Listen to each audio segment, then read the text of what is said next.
הרצאתו של פרופסור יאיר לוי מאוניברסיטת נובה סאות'יסטרן בפלורידה עוסקת בשני נושאים שקשורים אחד בשני, אבטחת סייבר והנדסה חברתית, והמודעות לחשיבותם תופסת מקום מרכזי בשיח הגלובלי בחודשים האחרונים. כולנו מודעים, ויקיליקס, חדשות מזויפות, ירידה בערך מניות של חברות כתוצאה.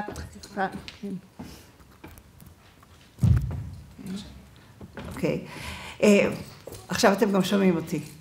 אוקיי, אני לא אחזור על הכל, אני מניחה שכיוון ששתקתם אז כנראה שמעתם גם קודם. אוקיי, וגם נושא שלפעמים ירידה בערך מניות של חברה כתוצאה מפריצה למאגרי מידע, פגיעה בפרטיות כמובן של האנשים שהנתונים שלהם נגנבו וכן הלאה. וזה הנושא שיאיר לוי, שהוא פרופסור למערכות מידע ואבטחת סייבר באוניברסיטת נובה סאות'יסטרן בפלורידה ידבר עליו. הוא ראש המרכז לחקר אבטחת למידה מקוונת, וכן ראש ועדת תוכנית המאסטר והדוקטורט בקולג' להנדסה ולמדעי המחשב בנובה סאות'יסטרן יוניברסיטי. פרופסור לוי פרסם מאמרים רבים, הוא גם כתב ספר מאוד מעניין על הערכת הערך של e-learning, למידה מקוונת, והוא עבר הכשרות של ה-FBI לנושאים האלה שאנחנו מדברים עליהם, והוא משרת כחבר בכוח משימה לחינוך לאבטחת סייבר ובעוד גופים אחרים. ותוכלו למצוא ברשת הרבה מאוד מידע נוסף כמובן על פעילותיו והישגיו של פרופסור יאיר לוי, וכן פרופסור יאיר לוי ואשתו פרופסור מישל רמים כבר נמצאים איתנו בכנס צ'ייס בפעם העשירית, שבו הם משתתפים באופן פעיל ומציגים את המחקרים שלהם. וכותרת הרצאתו של פרופסור יאיר לוי היא אבטחת סייבר והנדסה חברתית, איומים מתגברים. יאיר, הבמה שלך.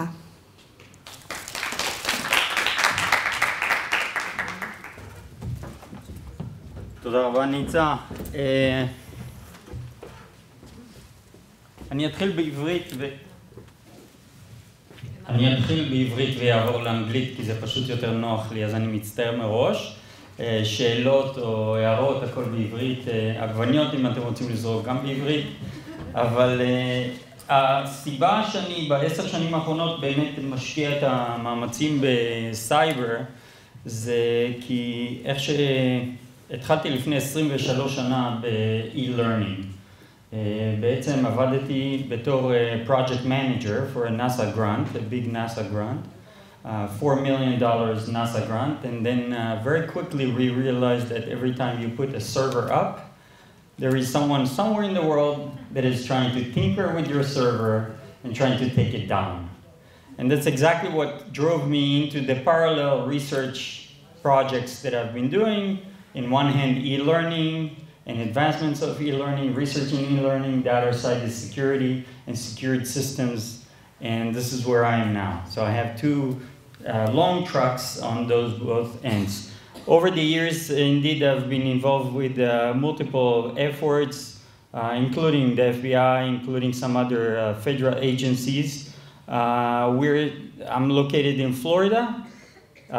South Florida is the world capital for cybercrime, if you don't know it. The reason why, because we have a huge area of senior citizens in South Florida, and a lot of healthcare fraud, bank fraud, and other financial fraud that is going on from all over the world, coming to Miami or South Florida to actually perform those activities that drives later on cyber fraud. So I'll talk about that. Cybercrime is massive. one of the biggest issues with cybercrime is that you can't see it in your eye. You don't see it. It's not like a regular crime that you actually see it. מישהו גונב אוטו, פורץ לאוטו, פורץ לבית, רואים את זה בעין, יש מישהו ששומע. Cybercrime, it's not like that. It's actually more difficult. It takes usually months for organizations to realize. It takes sometimes years for individuals to understand that they're subject to identity theft or other issues. The estimations are 1 million victims per day. 1 million victims per day in the world are subject to cybercrime, different cybercrimes, identity theft, social engineering, you name it. So by the time I'm done with this presentation, there will be a couple of thousands of people falling victim for cybercrime. So when we talk about cybersecurity in general, we talk about what we call the C3. And these are different definitions very quickly. One of them is what we call the cybersecurity. Another one is cyber hygiene and cyber ethics. So quickly what they are. Cybersecurity, of course, is what we call the protection or the CIA triad. CIA means confidentiality, integrity, and availability. Because when you're talking about protection, you're not just talking about protecting it from people who are trying to steal data. You're also protecting it from the essence of being up and available. When you're trying to access a certain server and you need the access, this is where you want to make sure that it's actually available for you, right? And the integrity, meaning, כמו שניצה דיברה על misinformation, נכון? אז זה בדיוק העניין של integrity. Is the data that I'm seeing is really real data, factual data, and appropriate data? So this is the role of cybersecurity, to protect all that. Cyber hygiene is what we're pushing in the last 3 years. There is a huge project by the Department of Homeland Security and the NSA combined that is pushing for individuals to understand that they need to learn cyber hygiene. Like you wash, שוטף את הידיים כשאתה, לפני שאתה הולך לאכול, נכון? אתה צריך ללמוד את ה-hygiene process בסייבר. והם פיתחו תוכניות שלמות על התחום של cyber hygiene. And that's, of course, your proper rules, behavior, and activities that you will do to protect yourself from viruses, from harm, from any other things. And, of course, cyber ethics, which is the appropriate way of behaving. So let's talk about common cyber threats, and I want to dive specifically into social engineering and talk more deeply on this issue, because we're seeing this as a massively growing area of the initial stage of cybercrime, specifically for organizations, penetration to organizations. I'll talk about that. I'll talk about advanced persistent threat, which is related to that. Business email compromise is one of the fastest growing problems the FBI is reporting. I'll talk about a couple of cases that were investigated, and then we'll talk about some other issues as well. So identity theft, most people know what it is. It's when someone takes your identity and file under your identity different things. In the US, it's a lot about medical fraud, financial fraud is being done on that. Once you get someone else's name, social security, date of birth, we call them PII, personally identifiable information. They actually steal that information from different venues, and they can apply for loans, do different things. In other countries, there are certain stages that they need to go through that may protect against that. But as we move into using more and more cyber, it actually causes more and more harm for people. And there are some advanced areas of identity theft that I'll elaborate later on. But I want to talk specifically about social engineering. So we've been doing work in computing, in computer engineering, software engineering, software development for the last 40 years. We have people in my department who are world experts in intrusion detection systems, intrusion prevention systems, different aspects of algorithm development to better detect different types of attacks. But what we found out over the last 40 years is really there is one single link in this chain that is actually the weakest link, and it's the employee, the individual. And so what those criminals found out, and in the past 5 to 7 years this has been growing massively, is that it will be easier to penetrate the organization through a mistake or manipulation of one employee rather than going and penetrating through traditional means of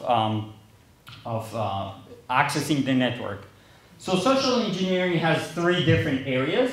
The first one is what we call physical, and this is impersonation. The second one is phishing via phone, and the third one is cyber phishing, which a lot of you are aware of what it is. So let me talk about the first one, physical. Physical impersonation in the US, if you're dressed with a brown outfit, blue, with the statement saying in here UPS, and you're carrying a dolly, אפשר להיכנס כמעט לכל מקום בארצות הברית. כן? אם יש קופסאות על זה, אני UPS guy, רוב המקומות ייתנו לכם להיכנס. כן? זה impersonation. מה אנחנו רואים? איך השימוש הזה בסייבר? Let me give you an example of a case that was investigated by the US Secret Services in Miami, in Central Florida, actually, a case. And the reason why the US Secret Services is involved is most people know that the US Secret Services protect the president and vice president, but they have another role. Jurisdiction is over all the financial infrastructure of the US.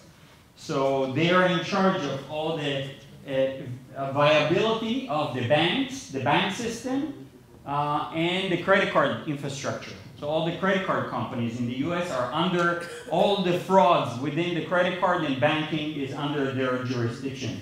So one of the cases that they observed was actually an Eastern European, they call them Eurasian, Eastern European group that came to Miami and observed a group that looked at a bank, a small bank, noticed that there is an IT service company comes in regularly to this bank, and they're wearing a blue shirt with a yellow note on it.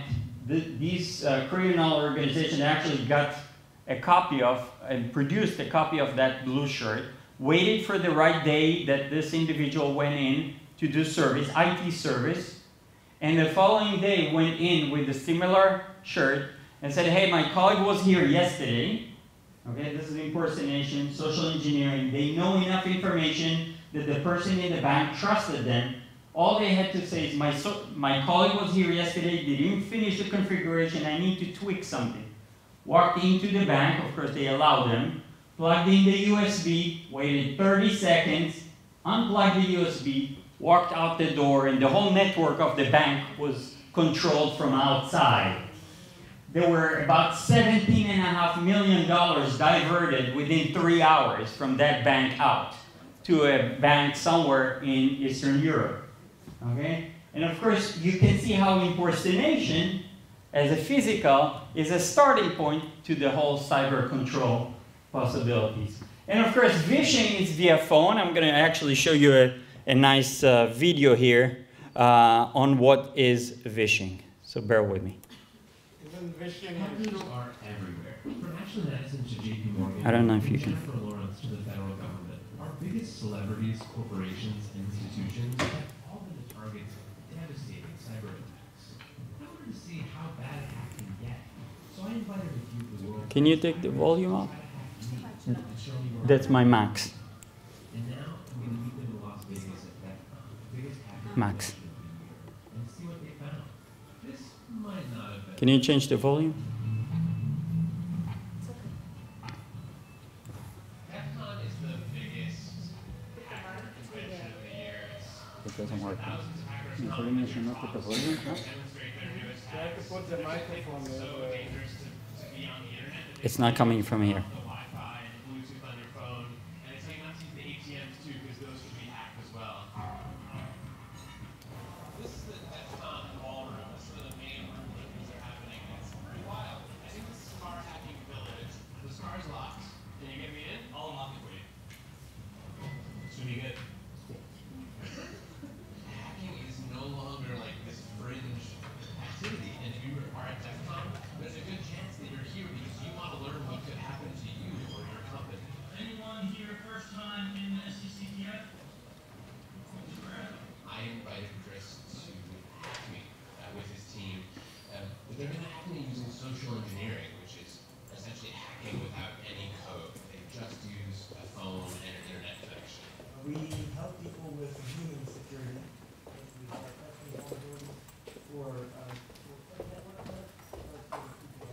We test those vulnerabilities, see where the holes are, and then help people learn so they can patch them. Thank you. Can we try some of this? Can we try some? Yeah, See if it works. we probably could have Star Rich right here, make some phone calls. Let's do it. Sure. You want to do a sample of phishing call? What's phishing? Phishing is voice solicitation, and basically what you do is you use the phone to extract information or data points that can be used in a later attack. Let's do it. Who are you gonna call? Maybe I'll call your cell phone provider and Okay. see if I can get them to give me your email address. I bet they're good. I bet they have my back. But yeah, go for it. I'm gonna spoof from your number, so it's gonna look like it's calling from you. Okay. Hi, I'm so sorry. Can you hear me okay? My baby, I'm sorry. my husband's like, we're about to apply for a loan and we just had a baby and he's like, get this done by today, so I'm so sorry I can't call you back. I'm trying to log into our account for uses information and I can't remember what email address we used to log the account. The baby's fine and can you help me? Awesome. In just 30 seconds. Now, if I needed to add our older daughter on our account so she could call in and make changes, how would I need to go about doing that? You would have to send me a secure PIN through a text message? Yeah, well, the thing is, I don't think I'll be able to receive a text message if I'm on the phone. Oh, I'm not on there either? So I thought when we got married, he added me to the account. Okay, Jessica used my girlfriend's name and a fake social security number 5127. to set up her own personal access to my account. Wait, I'm sorry, so there's no password on my account right now? Can I set that up? She even gets the support person to change my Thank you password. so much for your help today. So she just basically blocked me out of my own account. I'll get her set up. All right, thank you. Holy shit. So they just gave you access to my entire cell phone You're account. gonna have to go on and change your password now because it's Jess, my name. And all it took was a crying baby and a phone call. Hi. וזה קורה כל יום להרבה אנשים. That's the starting point. And then they actually take it into a further, they can manipulate the account, they can manipulate messages, and you can see how that starts the other process. And of course, the cyber phishing, which most of you know, all those emails that are received for different reasons. So the philosophy of cyber social engineering is that instead of going through the traditional route of trying to penetrate the network through firewalls, through all the regular means that are available now and access through intrusion detection and intrusion prevention systems, they actually manipulate one employee to gain access to the network. Now, most people aren't aware of it, but one of the biggest and fastest growing to get access to networks, organizational networks, is through cell phones of employees that download infected programs. So the fastest growing malware is by distributing free applications. Most people around the world download a lot of free apps to their mobile phones. Those apps actually contain some malicious code, and that propagates from their phone once they access the network to other entities, servers, equipment within the network. And the same thing we see with those. So again, manipulation of one employee can cause much harm. So phishing, of course, those phishing cases becoming smarter and smarter. The idea of you getting an email from a bank that you don't have an account at, telling you that please log into it is long passé. We've seen this many years back. And if you get it, you delete it. But now they're becoming smarter and smarter. They actually do homework. So what we've seen is a couple of years back, there was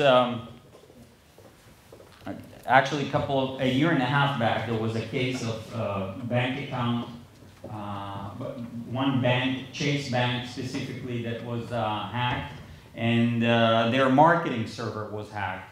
I was called to be on the news the following day, and one of the reporters on Channel 10 told me, I don't see it. Why is this a big deal? You know, it's only the marketing server that was hacked. All they got was their names of customers and what type of accounts do they have. If it's small account, medium account. Yeah, they got also their home addresses. So what? They're going to send them some letters? I said, no, you don't get it. What they're doing is they're going to be doing some advanced phishing. They're doing homework for the next wave of attack. So essentially what they do is they capture that information, and then 6 months later, they actually send those emails to those customers. People receive emails from Chase with the Chase logo, with their name, with their home address, with their bank account number with stars as if to cover and protect themselves. And the last 4 digits was the real bank account number, the last 4 digits, saying that we have detected a malicious activity within or a transaction, a suspicious transaction on your bank account. Please log in to check and verify the transaction. And essentially what happened is people clicked on that link, went to a website that looked very much like Chase, put in their username and password, and gave essentially their username and password to those criminals. And essentially what they did is they went in, they wiped out accounts. And we're talking about thousands of accounts that those things happen.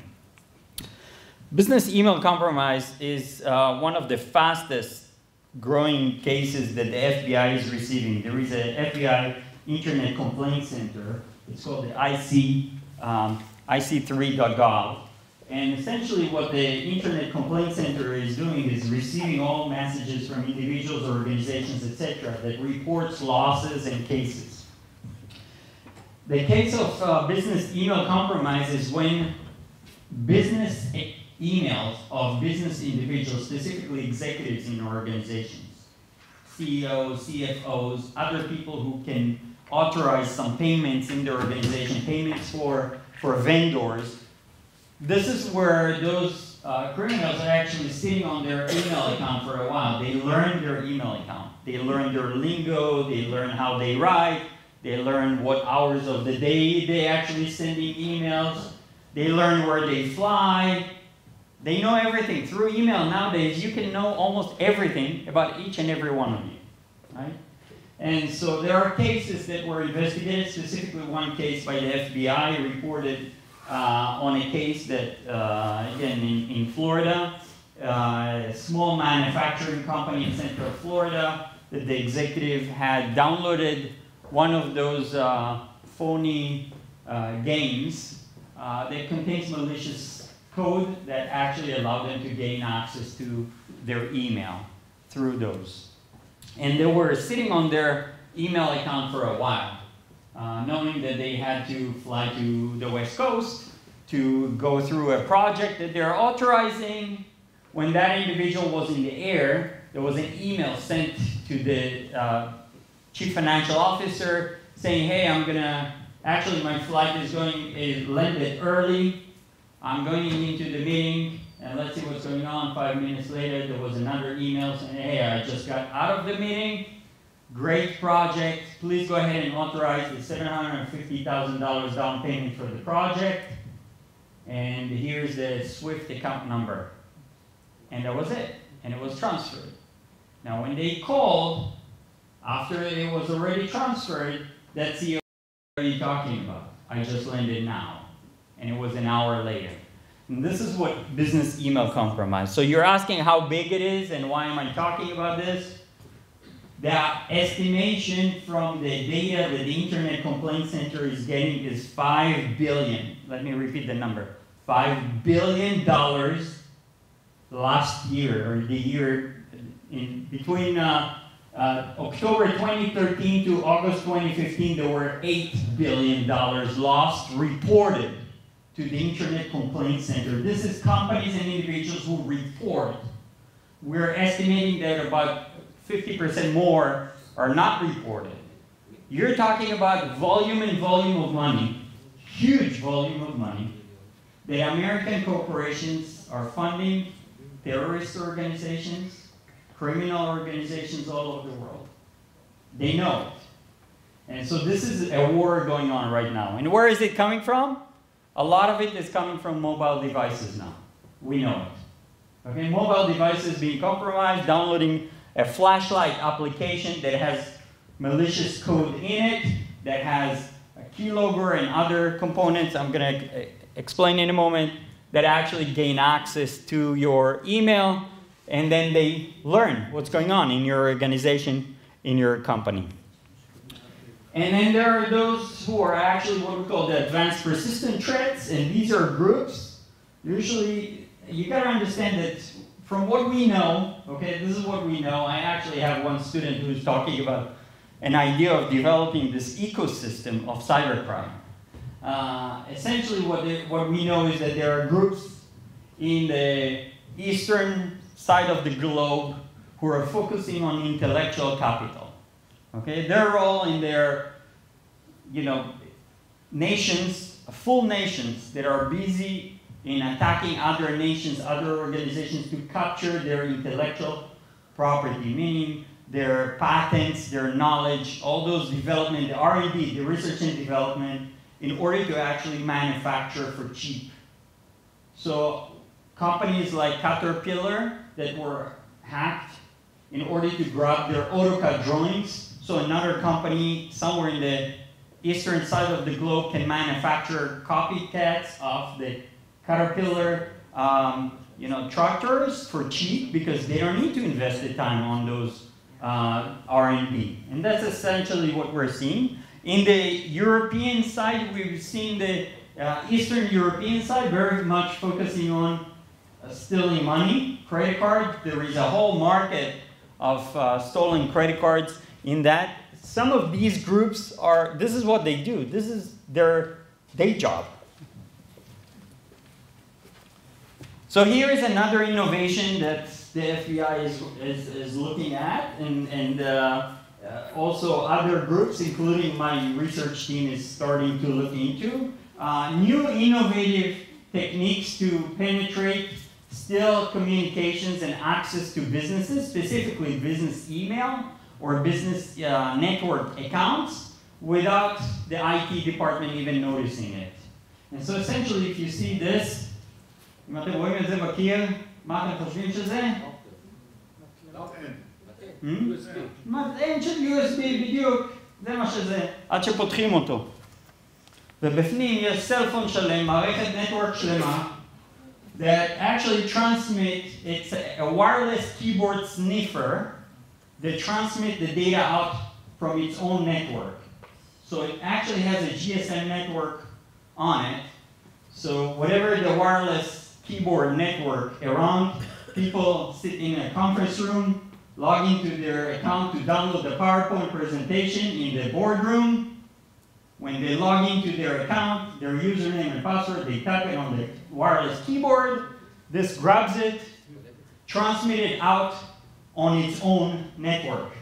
Not sitting on the business network at all. You can't even detect it, right? Free Wi-Fi. Free and open Wi-Fi is a big area of penetration to mobile devices. Specifically, all the coffee shops, restaurants, airports, people just go in. We have teenagers who actually hunt for free Wi-Fi, right? They feel like they're choked. אין להם חמצן אם הם לא מחוברים לאינטרנט. אז that's the same thing. The idea is very simple. If I own the first router that you're connected through, I know exactly what you're communicating, unless it's encrypted. And even if it's encrypted, if I log it, I can decrypt some of the communication. If it's a low level, SSL has been hacked by the Chinese 3 years ago. HTTPS was hacked, 2 years ago? So we can decrypt some of this data, even if we want to, a little bit more effort. I did an experiment. I sent 2 of my master's students, or masters in information security. We let them do some hands-on projects. So I sent 2 of my master's students to Fort Lauderdale Airport and told them, here is a laptop with a couple of softwares, set up your own free Wi-Fi station called FLL_free. You're the free Wi-Fi. Within 3 hours, we had to shut down that router because of the volume of data that we captured through people who go through us to the internet, and we can actually observe usernames, passwords, applications on devices that we know, tablets especially, Android tablets specifically, on bank accounts that has the locked image on the app. Actually, the data behind the scenes is wide open. Text, flat text, transmitted over Wi-Fi. We were in shock.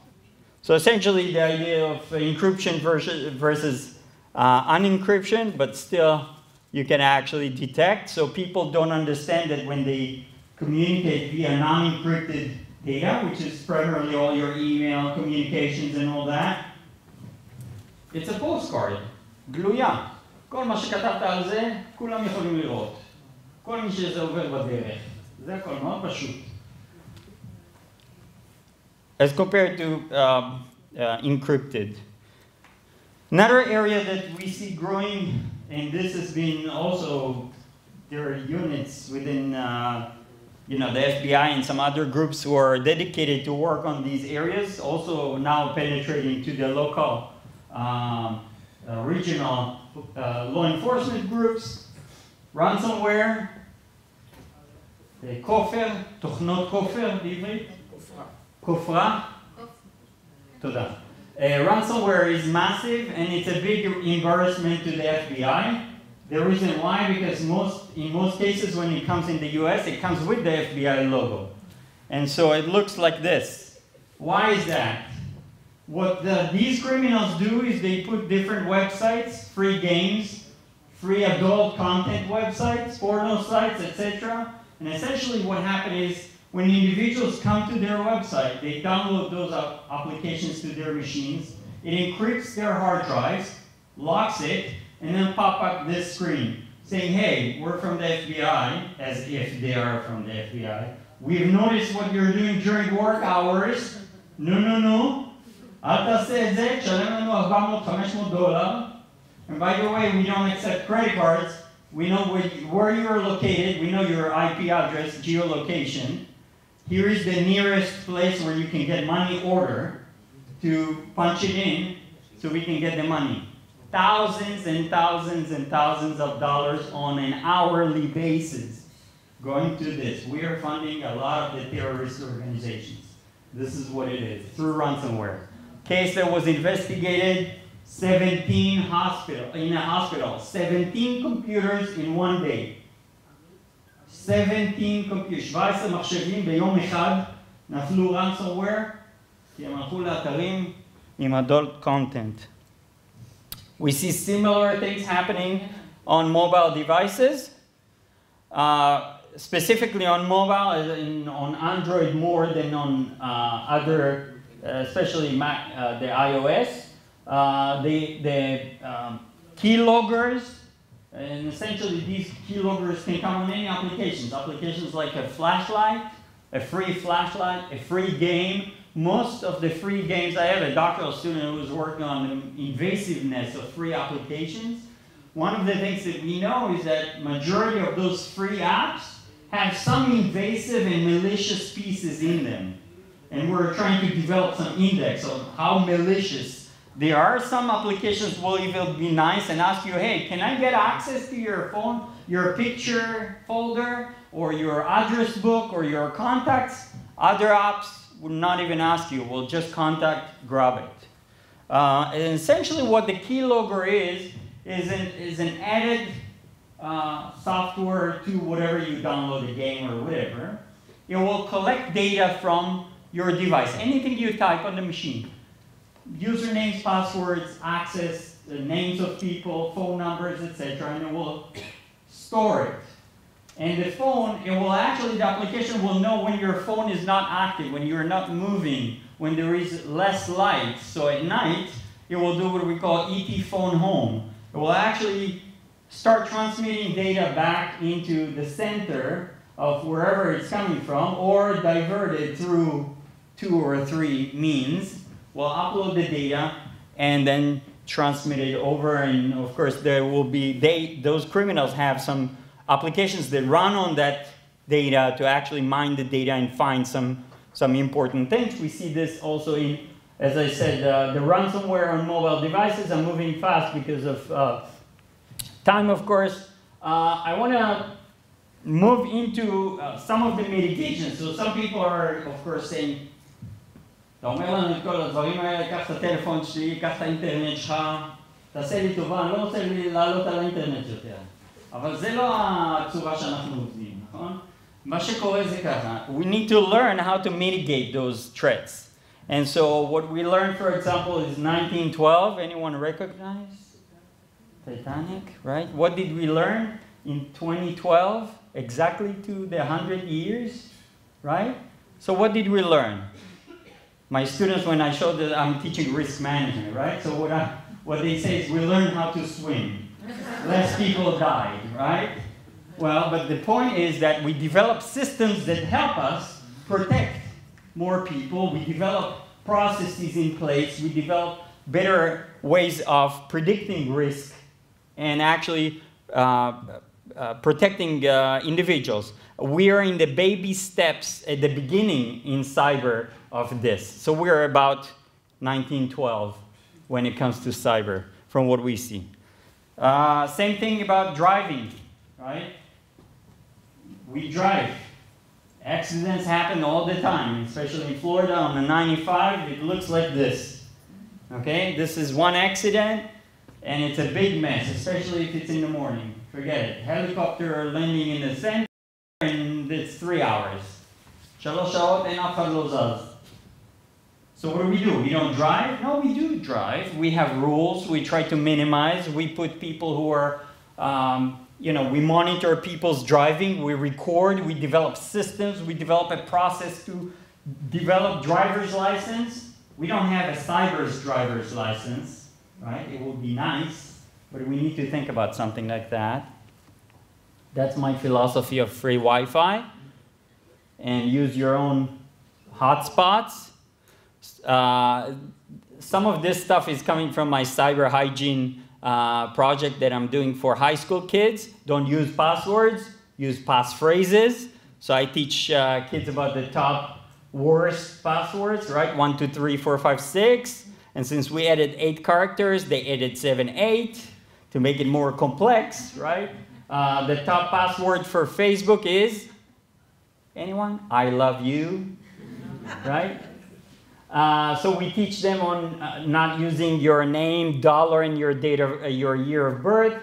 Try to use your symbols. So think about John likes 2 lattes for $4, right? Nice passphrase. It's long. It's complex. עשיתי אחד גם בשבילכם. John likes 2 martinis for $20. את זה אני לא יכול להראות לילדים. כן? בייחוד לא בארצות הברית. Okay, as passphrases is a way to go. Bookmarks, don't ever click on links on emails that you get. Use your own bookmarks to your financial institutions, la bank, la credit card, whatever. Use your own bookmarks. You know that link, use that link. Quickly, I think I have, a minute and a half to talk about my activities in the center. So we're recognized for over 10 years as a Center of Excellence by DHS and NSA. This is the Department of Homeland Security and National Security Agencies. As a cyber defense group, we are, here's the real certificate. We're true and authentic.